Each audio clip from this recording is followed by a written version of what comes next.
Good morning, everybody. Welcome to the studio. Happy Monday. Happy first full week of October. We are going to talk about everything those kids in classes are doing this week and what we're learning and a couple housekeeping things at the end. If this is your first time getting a video, maybe you're new to the studio and you're starting in October, welcome. It's great to have you here. You will get a video from me every Monday morning that goes through what the kids are learning in classes in each of the classes. So we have I think 48 classes every week, weekly classes. Now, a lot of those are repeats, so we have more than one K-3 multimedia class. We have more than one Drawing 101 class. And they all do the same thing. They follow the same curriculum. They just maybe have different teachers, and they definitely have different kids in the classes. So we're going to talk about what each of those class types and class levels are doing weekly because we know that your kids get out of class. If they're anything like my kids, and you say, "How was art class?" And they say, "Good." That's all you get. So we're going to tell you more about what's going on. And if that's something you like, then great. That's what we're here for. And if you're like, "I really don't need to know that information, Allison. I have too much information as it is." I completely understand that as well. So do me a favor and make sure you watch the intro and watch the housekeeping, or at least read the Cliff Notes version in your email so that you don't miss any upcoming deadlines or important dates where we don't have class and stuff like that. Okay. Otherwise, if you're catching this on replay and you're watching the YouTube video, you can always go by timestamp so that you only have to watch the section about your kids' particular classes. All right. All righty. Let's see here. Let's do this. So just looking at the calendar this week, everybody has classes. There aren't any funny off days or anything like that this particular week. Next Friday, let's see, here it is. Next Friday, 10/17, the Liberty classes. Flowers doesn't have classes on Friday anyway, but Liberty does usually. But on 10/17, we will not, and that's because the Liberty Public Schools are off. That's why. Okay. That's for creative explorations and preschool fundamentals. We're just going to take that as our off day, and then we'll pop back in for the fourth class the next week. Okay. A little bit weird this month of October. The whole month's going to be a little bit weird because we started the month on a Wednesday. So last Wednesday was the first day of October, meaning our Thursday classes are ahead of our Monday, Tuesday classes. This is called week two's video because I'm really talking to Thursday and Friday people, or Wednesday, Thursday, Friday people. Monday, Tuesday, you guys are kind of lagging behind just a little bit, but it's okay. Just know that if I say like, "Hey, this week in class we're doing this," for my Monday, Tuesday people, really that means like in a next week's class. But I'll try to be super clear on my notes on who I'm talking about, but just know you're trailing just a little bit behind. But don't worry, we'll get you caught up before November. So let's go through preschool fundamentals. So our preschool classes are also working with clay. It's kind of clay month in the studio for our creative explorations kids, for our multimedia kids, and well as our preschool fundamentals kids. The media focus is clay. This is the only time of year that we build with clay.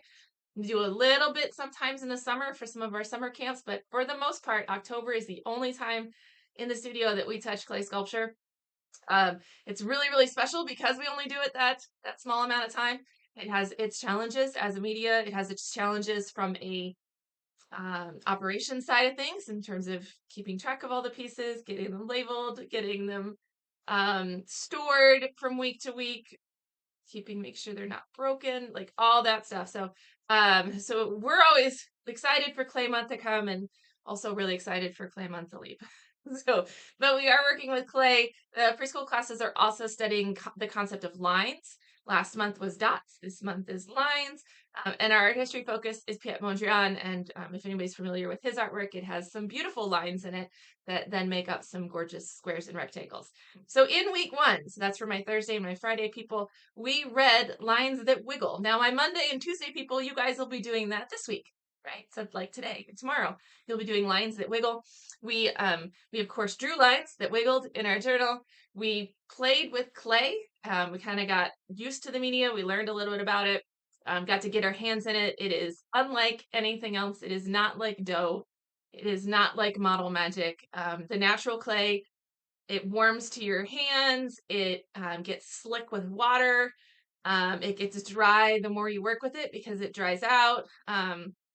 It's just unlike anything else. So we played with clay. We also rolled some slabs and then made some little slab bowls. So we used yarn in those slabs in order to make lines in them, and we pressed that yarn into the bowl. That will that will leave an imprint or it'll leave the yarn in it. And then we will be painting those bowls. So if you are in a Thursday class, when you come back this week, those bowls are going to be dry enough for us to paint. So we will add a coat of acrylic paint onto those. We'll be reading The Perfect Square by Michael Hall, which is a short and sweet and beautiful book about a square. So it's it's one of my, I always say that though. I always say it's one of my favorites, but they really are, you guys. They really are like near and dear to my heart. I love the books that we read. So we're going to read The Perfect Square. I know in Liberty, we loved our clay so much. We barely got into the preschool playroom in order to explore the stations last week. So they're pretty much brand new when you come in this week, it seems like. But there's feed corn. This is the only like month out of the year that we fill the sensory bin with feed corn, just like all those pumpkin patches in town. So we've got our feed corn, we've got our painting with cars invitation, right? Because car tracks make lines, which is fun. We got a Mondrian mural. We've got some free play with clay, and then the annual Halloween tree is up. So good stuff going on in the preschool classes. Again, Monday classes, lines that wiggle. Thursday, Friday classes, the perfect square. Okay, and then everything that I described in the perfect square, Monday and Tuesday classes, you guys will do that next week. Let's go through some multimedia. So I got some pictures from classes this week. It is clay month. This is from our K-3 classes. And you can see we are building and practicing making pinch pots. Pinch pot is a type of building that we do. It is a type of hand building, right? So there's different ways to work with clay. There's wheel throwing, right? Which is something we don't do in this studio. But if you're interested in that, we can certainly put you in touch with some other studios who do. Everything we do in our studio is going to be hand building. So pinch pot involves rolling a ball of clay, sticking your thumb into that ball of clay, and then using your fingers to press and squeeze and open up the walls of that pinch pot. So that's what they were practicing here. In our first week, so this is Thursday's classes, in our first week, we played with clay. We learned some of the properties of clay. We learned some best practices for carving clay, adding texture to clay, and joining pieces of clay. We practiced making pinch pots. We also looked at a slideshow full of inspiration of contemporary pieces of pottery so that we get some ideas. The project for our K-3s this month is a pinch pot. And so we did all of this and then we squished it all up and we put it back in the bag. So we didn't keep anything that we made in week 1. For my Monday and Tuesday people, this is what you will be doing in class this week. For my Thursday people, since you've already done that step, when you come to class, we will be making like our final pot. So you've had a whole week to practice. You've got some time to think about it. Maybe some of our people maybe had time to design something in their journals. And so when they come to class this week, we'll get out that air dry clay that everybody gets about a half pound, and we'll get to create whatever kind of vessel, bowl, pot they would like using the techniques that we practiced and learned and that maybe they invented themselves, whatever. And then we'll let those dry, and in weeks 3 and 4, we're going to paint those. Okay. So again, Monday and Tuesday slideshows, playing with clay, exploring clay, learning techniques. Thursdays, you guys have already done that, so it's time to get busy. We're going to make something to keep. For my 4th and 5th classes and my homeschool classes, this is actually a Monday artist, and you can tell because she's still finishing her chalk pastels. So it seems weird, like, to have some people already into like week 2 of October, and then some people last week were still finishing pastels. Like, we feel very far apart, but it's okay. We're gonna get everybody on the same page here soon. Monday and Tuesday classes, you guys will start your clay this week. Thursday classes started last week with their clay.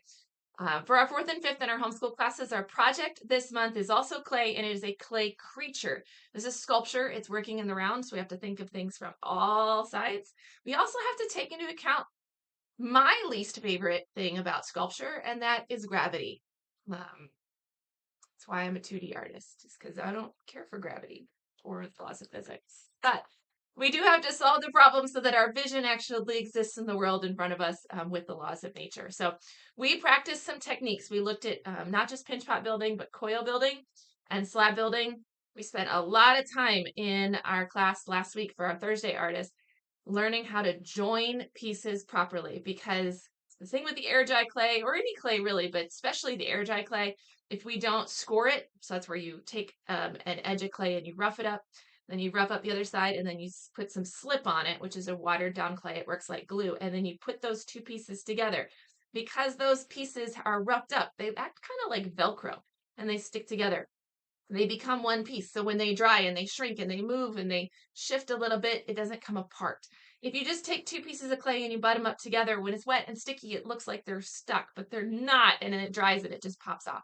So what we don't want to have happen is you build this beautiful sculpture, you come back the next week and everything has just bloop, popped off.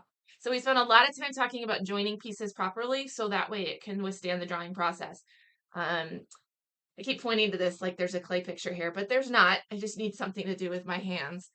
So the kids in the first week of classes, again, we looked at a slideshow, just like our K-thirds, of different creature and animal-based art sculptures, and talked about kind of how those might have been built, whether they were built by additive methods or whether they were built by reductive methods, where you're actually carving things away. And the kids got to practice building. So that way they could get a good sense of the amount of clay they have. They're using 3/4 of a pound of clay per artist, roughly. And the amount of clay they have, the scale that they're working on, the steps they're going to need to take, the timeline for making it, all that stuff. It was really just a practice time. And then when they were done, they squished it all up, put it back in the bag.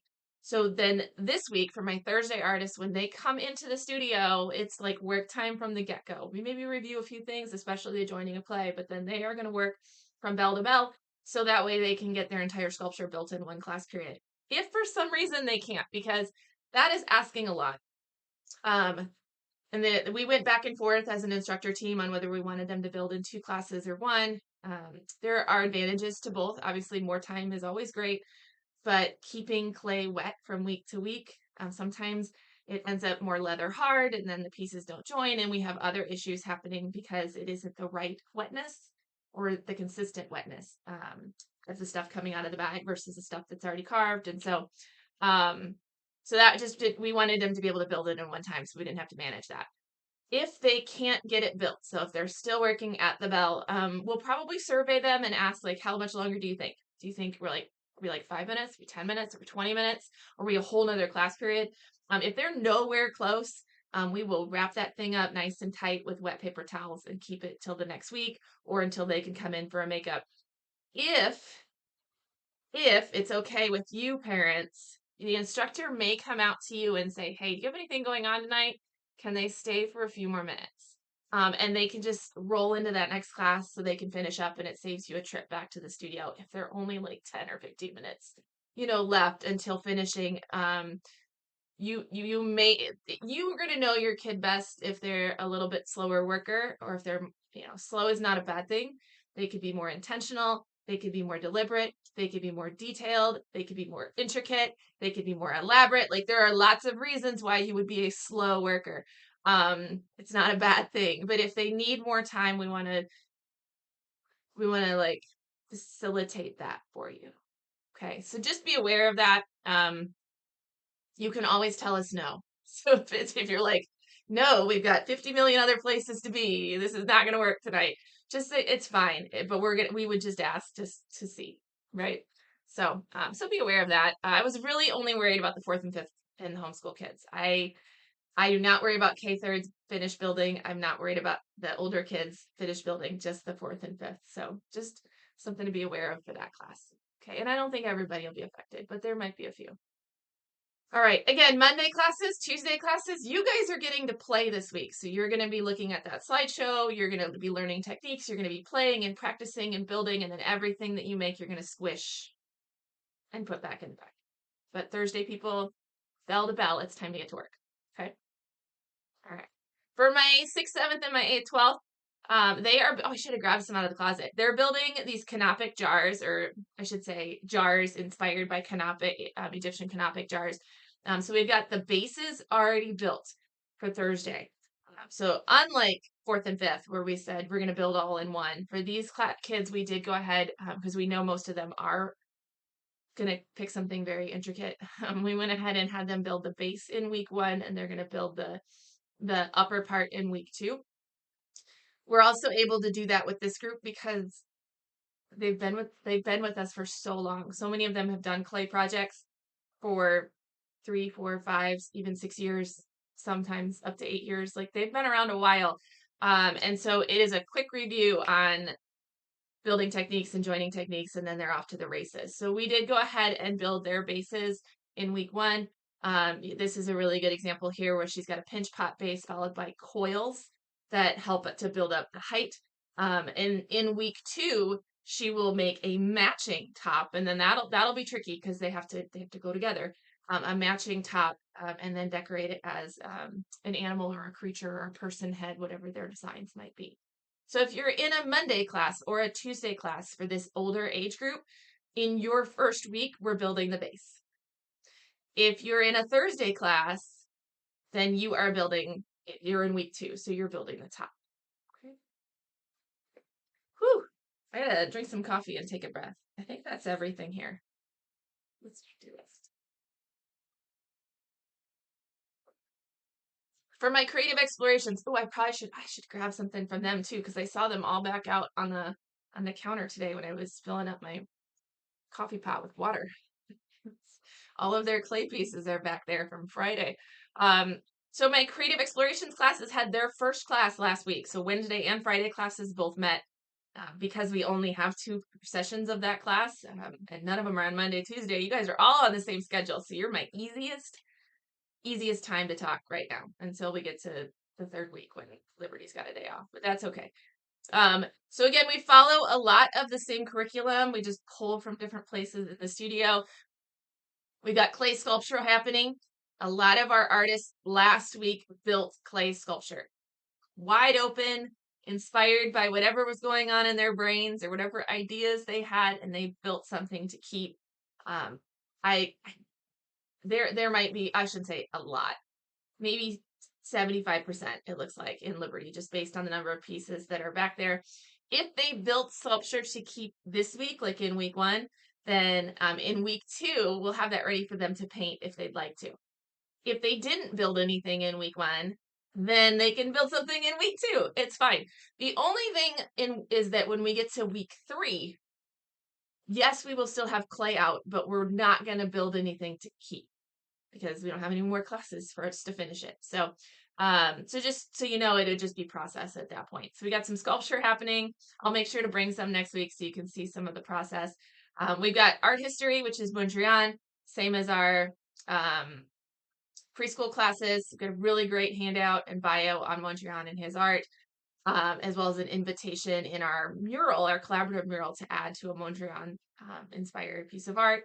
We've got some vases and vessels. This is a throwback kind of to some of the clay pieces and the history of clay in our lounge drawing invitation. The sensory bin is sculpture. However, there is also a field corn bin floating around the studio. So I guarantee you that thing is out in addition to sculpture. And then, because I mean, if you have it, you should put it out. Like, what are we doing? And then for still life, this is really unique for our drawing, for our still life when we're looking at something, right? So still life is when we draw from observations. We look at what's in front of us and we render it down on paper.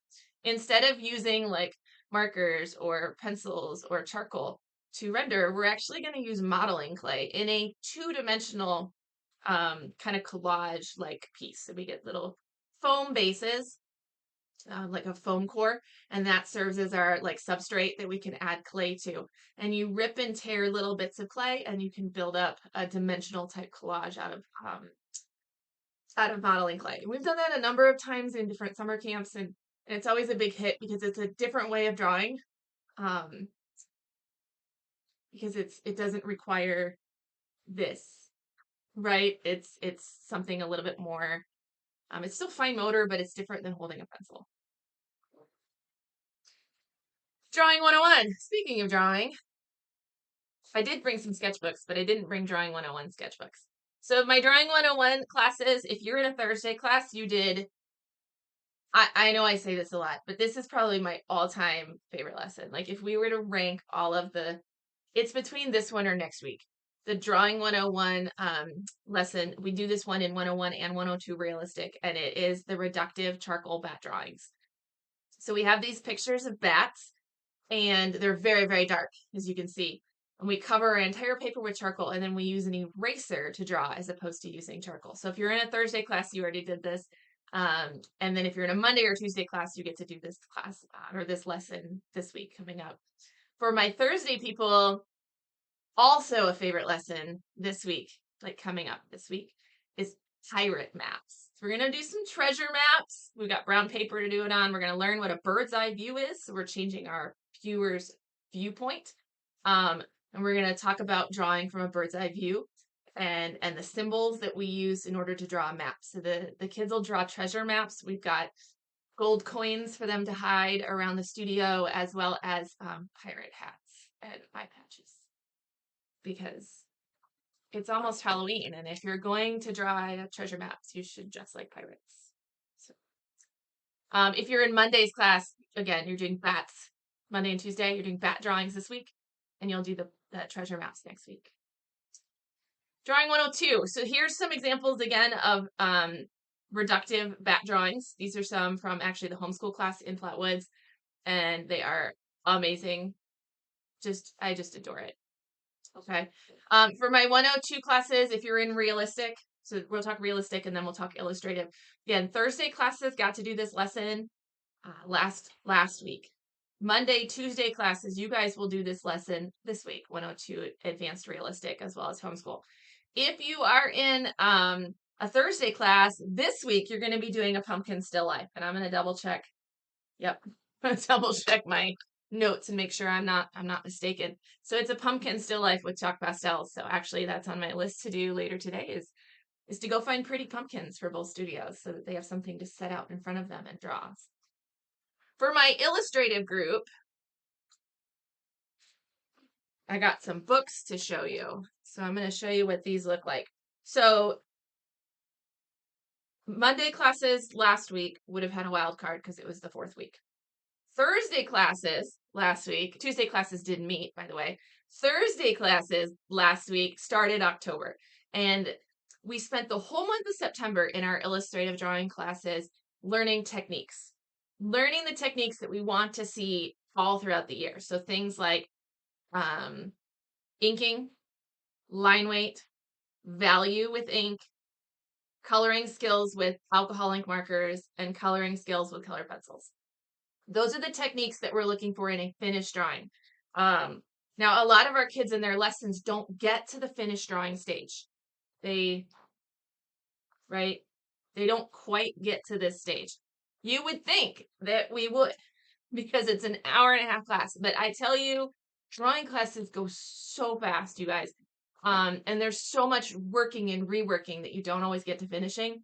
But that is kind of like that, until we get to that step, we're not done. Right? Okay. So now that we've done those technical skills lessons, now we move into character development. And so we're going to do a whole series on character development, and that is going to take us all the way till the end of the year. Remember, we're drawing like original characters in our illustrative drawing class. We are not looking for you to draw me, insert famous character name here.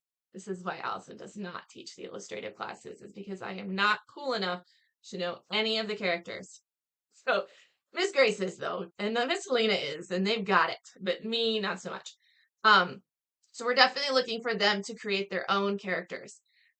Our first lesson was on heads and faces and hair, so kind of everything from here. We're trying to get them to see the head from different viewpoints, right? So if you look at me straight on, that's different than if I turn my head like this. That's different if I turn my head in a 3/4, right? Or in a full profile, or if I'm straight on.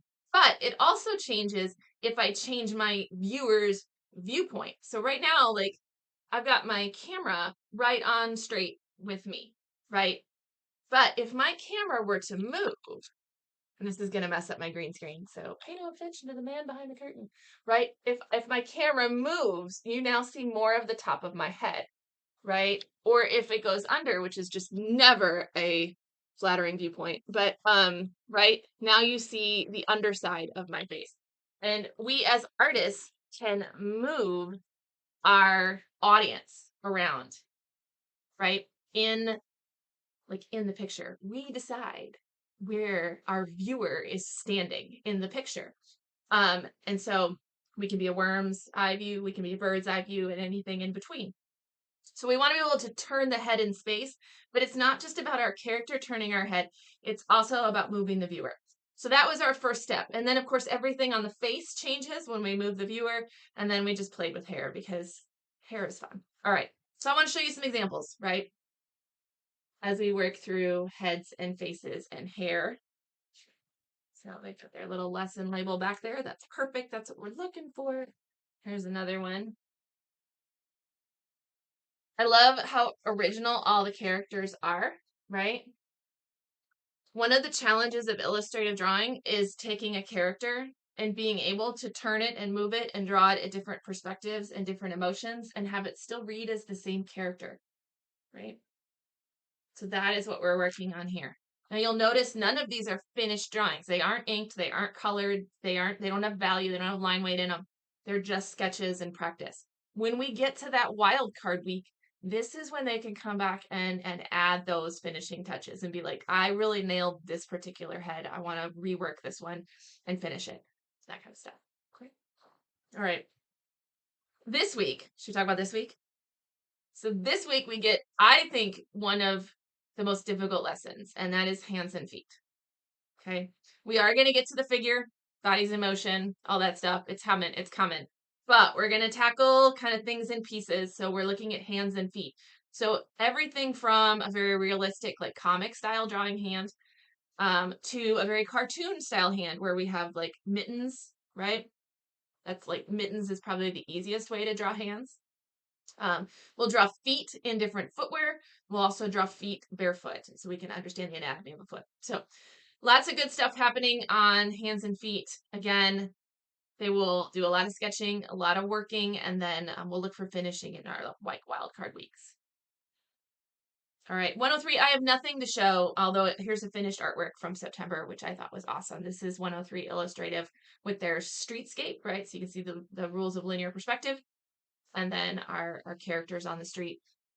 For each of the classes, we have one 103 on Thursday in Liberty, and then everybody else is a Monday, Tuesday class. So we have a lot of 103 classes that haven't even had their first October class. And so I was like, I'm not pulling artwork yet. I will. All right. So for the month of October, our realistic kids are going to be doing an insect collection, and it is a poster size insect collection out of colored pencils.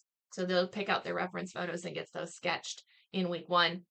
We're looking for them to start just sketching rather than doing one insect start to finish and then moving on to the next one. I'd like them to choose all of their insects first, lay them all out with at least a pencil sketch, and then start finishing each individual one. So that way you kind of have a map of where you're going. Think scientific poster. For our 103 illustrative class, we're looking at the art of Charles Schulz. And they're going to be looking at art from famous illustrators every single month. And we're really challenging them to try different styles and then make it their own. So we're looking at the creator of Peanuts, right? So we're looking at his art. And then it's a 2-part lesson. This is a pretty simple drawing style, but we want them to create original characters in this style. And they're going to create trading cards out of these characters. So small little pieces that we will fully like ink color laminate. So they have trading cards. If they want to do front and back, they can. If they just want to do the front, that's fine. And then we're going to draw a simple 3-panel comic strip that tells a story where we cast those characters into that comic strip.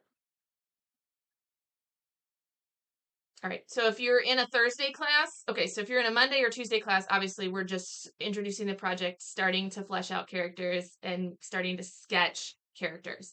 If you're in a Thursday class, we've got started on our characters, and we're hoping that you can ink your cards this week. That would be the benchmark that we're trying for, is like they don't need to be colored, but they do need to be inked. And that way we have, plenty of time in subsequent weeks to finish inking and then get that comic strip drawn. I got something funny going on. My OBS says disconnected. I'm not really sure why. Don't do that. All right. There we go. Let's go through some housekeeping. All right. So first thing first, fall party's coming up. Sunday, October 19th from 4 to 6. I'm going to get a website built for this. It's on the special events page, but I just like a separate page. So probably do that tomorrow. So that way I have some place to direct you that has, like more words on it. But we would love you to join us for the fall party, and make sure you RSVP. And it's time to bring a pot of chili because winner in the chili contest gets half price spring semester tuition. So, and it is voted on by the people. All right. And then the next thing to tell you is just to save the date. This is a long way off, you guys, but it's going to be here before we know it. And that is the Student Art Show. So May 3rd, 4 to 7 at the Belvoir Winery. If you've never been to an art show at Orange Easel, you are in for a treat. So everyone's invited to participate. Everyone's invited to attend. It is 100% included in your tuition. It is no cost to you. The studio shells out all the money for it. And we are honored to do so in order to celebrate your kids. So please mark your calendar for that. We would love to have you join us. Not just you, but parents, grandparents, neighbors, teachers, everybody. Okay. And then the last thing is not as fun a note, but it is something we need to talk about. We need to talk about some parking stuff. So in Liberty, our biggest challenge is in the mornings where the lot gets really full. I believe if you're in a preschool class, I've sent you out a map for the best place to park. If you cannot get a spot in the lot, there are places around us that you can park. Now, I know bringing kids into the studio and parking really far away, not cool. During the summertime, we ran a drop-off program where you could just pull up to that little peninsula, so give us your children and then drive away. And so we would love to do that again, but we're going to do it on kind of a case-by-case basis because we don't have as many kids coming. Like we're not looking at 24 kids every single morning. So, we're looking at like 8. So if you want, so what I've got here right now until we kind of figure out a routine is if you're circling and you can't find a spot, park somewhere, give us a ring because we'll have the phones on, and I'll meet you at the peninsula. Okay, so that way we can come out and grab your kiddo. Usually it's Friday mornings is the hardest part, but we would love to grab them from you, even if you're planning on staying. But that way you can go park around back or on the side street or across on Mill Street, and you don't have to worry about bringing them across the street or walking with them that far, especially for those of you who have multiple children. All right, so we're happy to meet you in the parking lot. We're going to look for you. I know we caught somebody last Friday. Miss Liz was really great. She was like, I see somebody circling, and I ran out and got them. We'll try to look as well, but if we're not paying attention or we've missed you a few times, we don't know your car, give us a call, and we'll run out and grab them for you, okay? And then the other one that I need to talk about is Plattwoods. You guys, in the evening times, so in Plattwoods, there's a handicap spot right in front of our doors. And in the evening times, we're seeing parents or whoever's picking up, more than one, parking in that spot and waiting for their kids to come out of the studio. So they're not parking and leaving the car, they're parking and idling in that spot. And then that doesn't leave that spot open for somebody who needs it. There are plenty of spots in the lot further back. So we just need to make sure that we're leaving that spot open for somebody who needs it, and we're not parking in that spot. I know we put some signs up in the studio to alert people that is a handicap spot, and that is not okay. That is illegal. If you need help getting your kids out to the car, or if there's some barrier that keeps you from parking and coming in to get them, or parking and having them come out to you, please reach out to us so we can help facilitate that, but we can't park in the handicap spot. Okay? So even if you're just sitting in your car, like even if you didn't park and turn the car off, does that make sense? Like I had to Google it, but it is illegal. All right. And on that happy note, that's all I have for everybody. If anyone needs anything, if you have any questions, please reach out. I know it's like the second week of October, but this semester is going to go so fast. I actually spent most of yesterday working on holiday stuff, believe it or not, and all of the things that are happening for the holiday season. So websites should be up later probably mid next week to announce the different. I know the first Facebook post went out, but more information will be coming on Christmas gifts, the holiday gift guide, some gift memberships, some gift certificate options for those of you who have grandparents that want to buy like next semester's tuition. With a gift certificate, we'll have information on that and all of the pricing calculated out for you and different things. So anyway, so more information is coming on holiday gifts. Um, so stay tuned for that. And otherwise, I don't think there's anything. I leave tomorrow. I scored tickets to the NLDS in Chicago. So we're hoping that I'm not going to an elimination game. And so that we're hoping the Cubs win tonight. So that Wednesday's game is not an elimination game. but I will be in Chicago for a couple days to hopefully cheer on my Cubbies. And I'll cheer really loudly. I will do my part. But I'll still be working. Actually, we're taking the train up, so I'll work the whole train ride up and the train ride back, which is great about the train because you're just in a box traveling. It's great. So if anybody needs anything from me, I'll be totally connected almost the entire time I'm gone, with the exception of game time. So, and then good luck. No, no, there's plenty of people here who will take care of you. I promise. So, I hope everyone has a really great week. Go Cubs, and I will talk to you later.